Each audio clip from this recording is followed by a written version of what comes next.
Hello everybody, welcome back, or welcome. Today's question is, can minimalism change your life? As a minimalist, I'll try my best to answer in the least biased way possible, but for obvious reasons that might be difficult. One of my favourite books is Man's Search for Meaning by Viktor E. Frankl. If you've never heard of it, it's basically a recount of Frankl's experience in Auschwitz, and he wrote it in just 9 days, which I think is the best and worst way you could write a book. But I didn't read it because I was interested in World War II. The reason it's my favourite book is because of his philosophical theories. He suggests you can find the meaning of life through work, love, and suffering. And I like this idea because it applies to everyone. And nowadays, a lot of trendy self-help books try and give you a meaning of life that only really caters to people who live in wealthy countries and are well educated and can actually afford to think about the metaphysical world at all.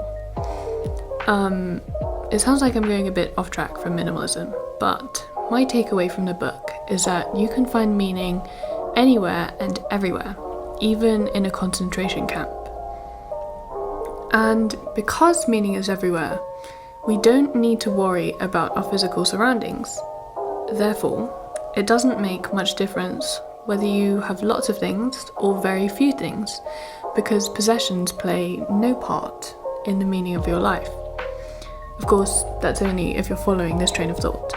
But now if you consider your life from a more detached and objective point of view, you can ask yourself, would my life be easier with more things or with less things?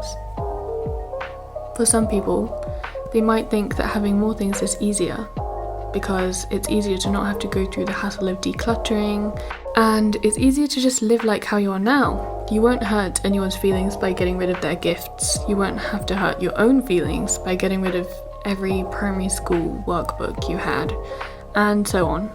But with time, if you don't get rid of the things you don't need, they'll just accumulate, and you'll probably be forced to make more space, spend more time, spend more money accommodating for these things that you really don't care about. However, I also want to make sure people understand there is no specific number of things, no size of your apartment, no criteria whatsoever that will define you as a minimalist. I'm sorry to tell you that if you've been decluttering like crazy and realizing that you're not really a minimalist just because you have 10 things. But the reason minimalism became so famous was probably because it's just really interesting to see how people can live with next to nothing in a 5-meter squared tiny apartment in the middle of Tokyo or New York or wherever. Being a minimalist is simply keeping only the things that you need and the things that matter to you. And by doing this, we can make more space for the meaning of life, whatever that is. And to answer the original question of can minimalism change your life, the answer is probably not by much.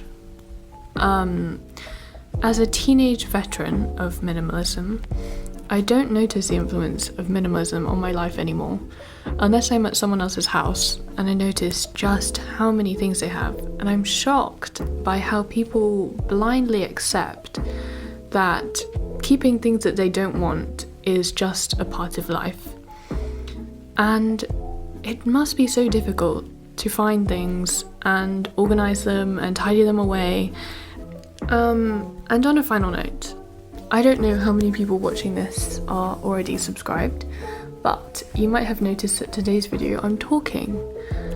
I've avoided putting my face and my voice on YouTube for a very, very, very long time. At least that's what it feels like for me, for many reasons. And people I know who have found my YouTube channel have often said that I have a really British accent, and I live in the northwest of England.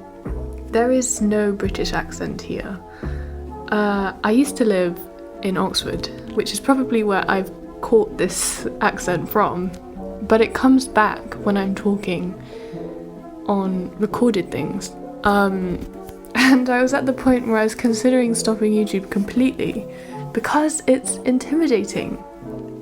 It feels equally narcissistic as it does completely pointless.